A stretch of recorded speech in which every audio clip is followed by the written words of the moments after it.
अंगाच्या मुशीत वाढलेलो आहे ते मला माहिती आहे काय काय नाही. पण आता अनावधानाने एखादं नाव घेतलं राहून गेलं आणि म्हणून मला वाटतं त्याच्याबद्दल एवढं गोंधळ कशासाठी. नाव राहिलं म्हणून तुम्ही एवढं त्याचं आता प्रजासत्ताक दिन होता ठीक आहे. मी म्हटलं भारत माता की जय, वंदे मातरम, छत्रपती शिवाजी महाराज की जय.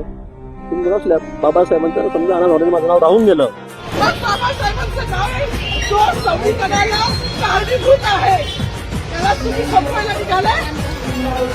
मला मीडियाशी घेणं नाही मॅडम. मला सस्पेंड केलं. मी माणूसचे कार्य उठती मी माफी काम करीन पण बाबासाहेबांची ओळख कुठून येणार. मला पालकमंत्री सुद्धा पालकमंत्री संविधानामुळे आहे. कोणत्याही जाती भेदभावासाठी समर्थन नाही केलेली आहे. महाजन मुर्दाबाद, महाजन मुर्दाबाद. महाजनला राजीनामा दिलाच पाहिजे.